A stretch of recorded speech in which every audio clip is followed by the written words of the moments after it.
BBC News. I'm Adirayo Omotosho. The Independent National Electoral Commission has released a final list of voters that will cast their ballots in the elections, with the Northwest and Southwest having the lion's share of the 93.4 million eligible voters. Presenting the voter register at a meeting with leaders of political parties at the INEC headquarters in Abuja, the Commission's chairman, Mahmoud Yakubu, said the number of registered youths was 37 million. In November 2022, the Commission published a preliminary register of voters across the 774 local government areas on its website to enable eligible voters confirm their details, as well as for Nigerians to report ineligible persons captured in the register. Yakubu said the Commission received more than 53,000 objections to the register, after which the ineligible voters were removed. I would like to reiterate our commitment to transparent and credible elections in 2023.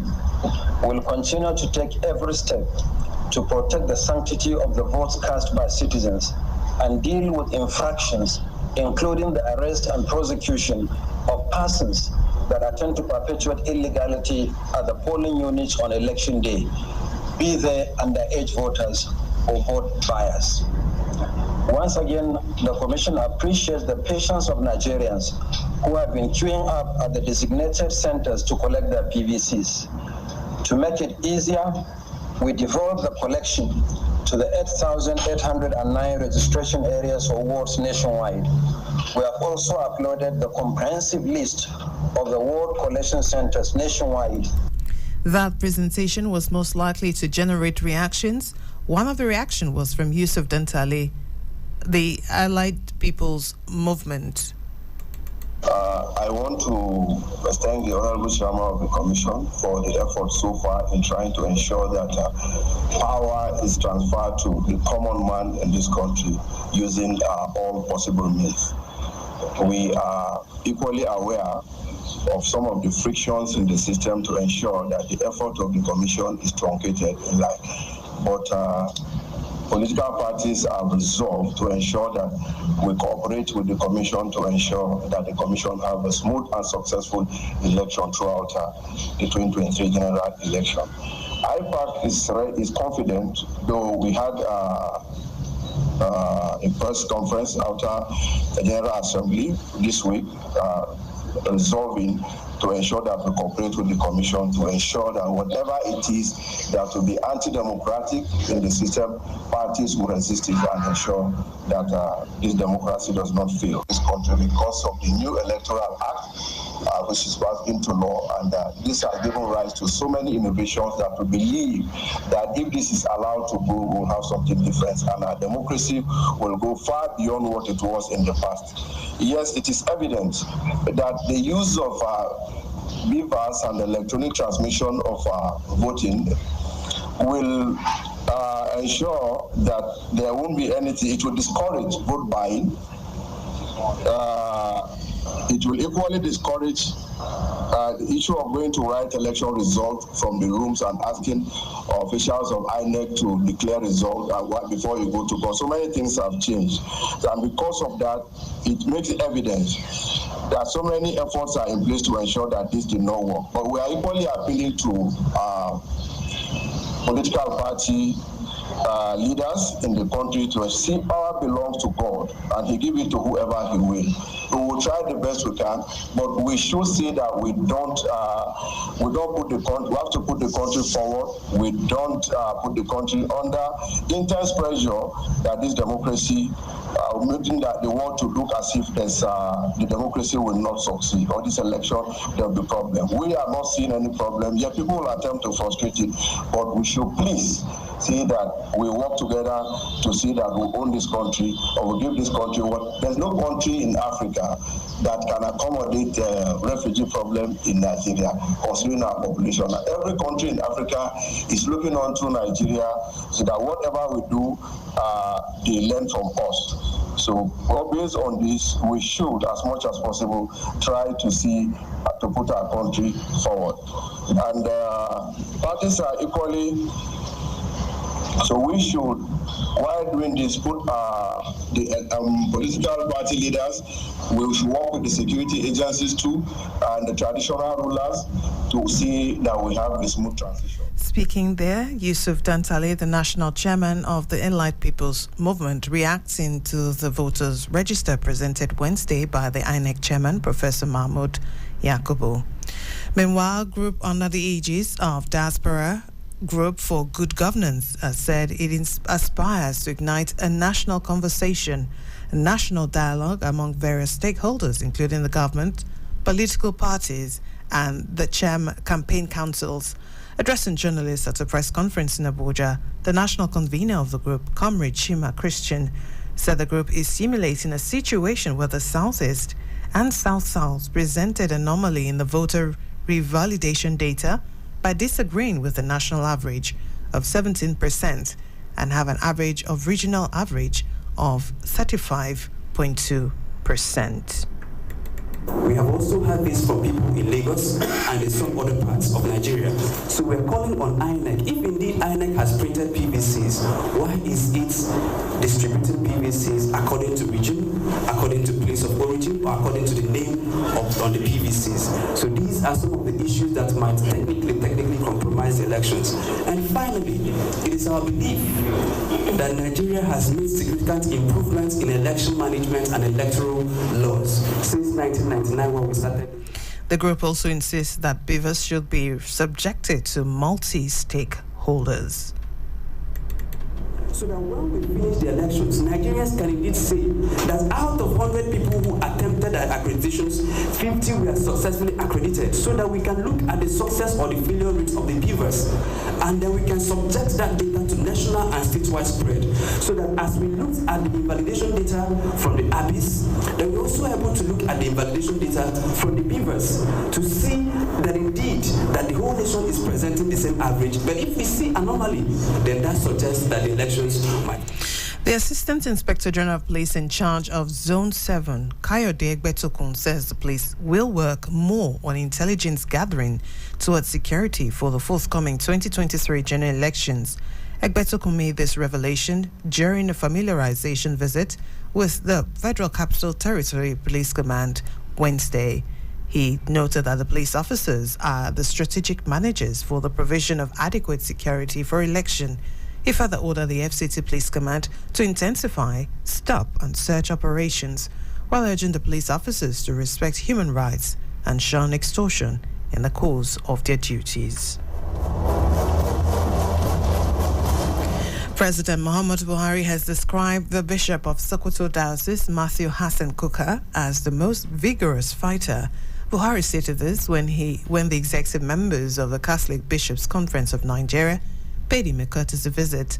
Kuka had, in his 2022 Christmas message, attacked Buhari, noting that everything had failed in his administration. He complained bitterly about nepotism, favoritism, and the breach of the federal character in Buhari's administration. However, after the meeting Wednesday in Abuja, the president, during the group photographs, did away with all the malice and shook hands with the bishop, describing him as the most vigorous fighter. President Muhammadu Buhari said the gains recorded in security will be further consolidated and more attention will be given to the economy before handing over on May 29, 2023. The federal government says universal basic education will do everything humanly possible to strengthen early childhood education in states across Nigeria. In a statement to herald the flag off of the national sensitization campaign of out-of-school children across the country, Minister of State for Education Nana Opia highlighted some of the factors that deny children access to early education, saying the federal government, through the instrumentality of the universal basic education, is doing everything humanly possible to assist the states on the issue of early childhood education. The sensitization, and the minister said, is designed to ensure massive enrollment of children in basic and primary schools and should be taken seriously by stakeholders, adding that it is moral and legal obligation, the discharge of which will guarantee the future of the children and, by necessary implication, the nation.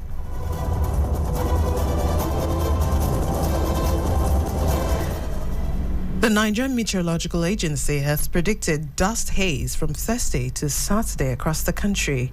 NIMET's weather outlook released in Abuja predicts moderate dust haze from Thursday with horizontal visibility range of 2 kilometers to 5 kilometers is expected over parts of the northern region. It forecasts the prospect of slight dust haze over Yobe, Borno, Adamawa and Taraba during the forecast period. And on the foreign scene, the Democratic Republic of Congo's army has denied the presence of fighters from Russia's mercenary Wagner group in the country. In response to claims by a rebel group, the army has been struggling to contain the M23 rebel group that has in recent months captured swaths of territory in the eastern part of the country. Reports have suggested the presence of Russian mercenaries in North Kivu province on the government's invitation to help deal with the rebel group. And in Mali, the army in Mali says 14 of its soldiers have been killed in 2 separate attacks in the center of the country where Islamist militants are known to operate. In both incidents, vehicles in which the troops were traveling were hit by roadside bombs. The army said it had deployed reinforcement following the attacks and had killed more than 30 militants. That claim has not been verified. U.S. airlines said they expect operations to return to normal Thursday as the Federal Aviation Administration scrambles to pinpoint the cause of a computer outage that grounded flights nationally and to prevent it from happening again. More than 11,300 U.S. flights were delayed or cancelled Wednesday, according to FlightAware, in the first national grounding of domestic traffic in about 2 decades. The FAA computer failure prevented airports from filing updated safety notices that warns pilots of potential hazards, such as runway closures, equipment outages, and construction, bringing flights to a temporary halt. FAA officials said a preliminary review traced the problem to a damaged database file that added that there was no evidence of a cyber attack and investigations are continuing.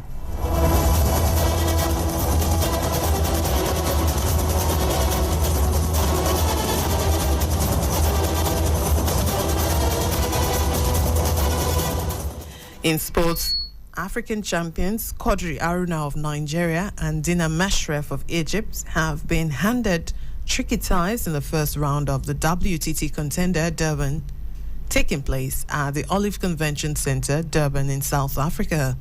The Nigerian and Egyptian are number 4 seeds in the men and women's singles, and they're expected to start their campaigns from the main draw in the first WTT series taking place in South Africa. The $75,000 prize money tournament has Brazil's Hugo Calderano and Germany's Nina Mittelham as number seeds in men and women's singles, while for the first time Botswana's Ndelu Muketsi and South Africa's Zodwa Mafanga will be competing in the main draw of the WTT, even after working their way to the main draws. Aruna, who is the highest ranked African player in the world, rated 15th, will face a daunting task when he takes on Chinese sensation Sun Wen in the first round of the men's singles. In the Nigerian Women's League, 5 games went down on match day 6 of the Nigerian Women Football League, and the duo of Delta Queens and Edo Queens maintained their position on the top Group A and B. Against all odds, Delta Queens held former champions Rivers Angels to a goalless draw in a keenly contested game. In Yola, Adamawa Queens relied on an 88th minute penalty from Ijoma Obi to edge the visiting Nasarawa Amazon. Confluence Queens rallied back from a goal down to beat FC Robo Queens 2-1 in Lokoja. The Super Falcons attacker Rasheedat Ajibade was the hero Wednesday as Atletico Madrid's feminine reached the quarterfinal of the Copa del Rey de la Reina. Atletico faced Real Sociedad's feminine and it ended 2-0 in favor of the capital city-based club. It was Ajibade that provided an assist for Martha Cardona in the 45th minute before she sealed the game by herself with a second goal in the 60th minute and ensured a quarter-final place for Atletico. And that's it on the midday news. It was compiled and edited by Lawrence Zumoite. You can listen to us online on www.citizenfm.ng or follow us on any of our social media platforms on Instagram, Facebook, and Twitter. I'm Raya Motosho. Thanks for listening. Good afternoon.